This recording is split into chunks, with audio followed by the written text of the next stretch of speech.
If your vehicle is showing a P0131 code, in this video I'll explain what it means and how you can go about fixing it. What is a P0131 code?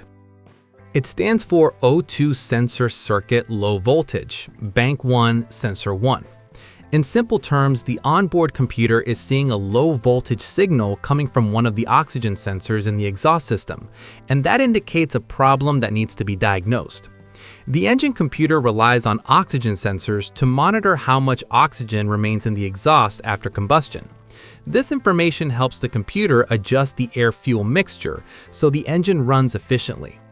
When the computer detects an abnormal signal, like low voltage, it sets this trouble code and further troubleshooting is required to find the cause. Possible causes of a P0131 code. It could be a failed oxygen sensor, wiring problems such as an open or short circuit, or even something as simple as a blown fuse. To understand this code better, it helps to know how the sensors are labeled. Sensor 1 is the upstream oxygen sensor, which is located before the catalytic converter. Sensor 2 is the downstream sensor, located after the catalytic converter. Oxygen sensors serve two main functions. First, they monitor how much oxygen is present in the exhaust after combustion, and the onboard computer uses this data to adjust the engine's air-fuel ratio.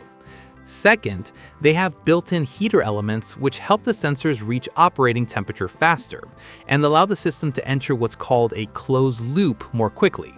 The first step when dealing with a P0131 code is to locate the Bank 1 Sensor 1 oxygen sensor on your vehicle, since its position can vary depending on the engine, year, and manufacturer.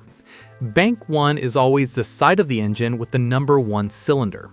Once you locate the number 1 cylinder, that side is Bank 1, and the opposite side is Bank 2. Sensor 1 is the first oxygen sensor in the exhaust stream, on that side of the engine, meaning it's located before the catalytic converter. For example, on a 2007 Toyota Camry 3.5-liter V6, Bank 1 Sensor 1 is located right here. It's always helpful to get a diagram for your specific vehicle. It makes finding the sensor much easier. Remember, find the number 1 cylinder to identify Bank 1, and then locate the first sensor along that exhaust path, which is Sensor 1. Once you've located the sensor, the next step is to carefully inspect the wiring.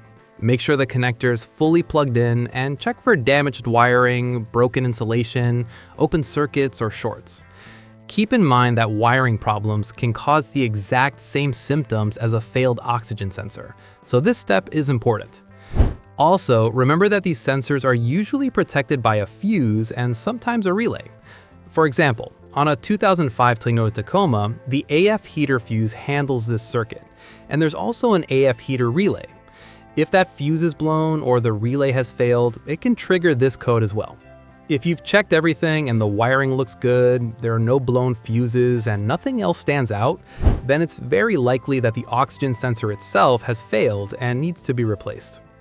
You can test the sensor if you want, especially the heater circuit side. If you have a multimeter, you can usually check for connectivity on the heater element. The heater works a lot like a light bulb. Once it burns out, it no longer functions. On most oxygen sensors, the heater circuit wires are the two matching colored wires, while the two different colored wires are for the sensor signal. At this point though, the next step is either to test the sensor or go ahead and replace it. One thing to keep in mind is that you may need a special oxygen sensor socket for removal and installation. In some cases, the sensor is out in the open and you can remove it with a standard open-end wrench. Other times, the sensor is recessed into the exhaust and the wire prevents a regular wrench from fitting properly. In those situations, a dedicated O2 sensor socket is required so it can slide over the wire and still grip the sensor. Before starting the job, take a quick look at how your sensor is positioned. If it's recessed, make sure you have the proper tool on hand so you can remove and reinstall the sensor without damaging the wiring. And that's basically it. If you have anything to add, feel free to leave a comment down below. If this video was helpful, please click like, subscribe to the channel, and have a great day.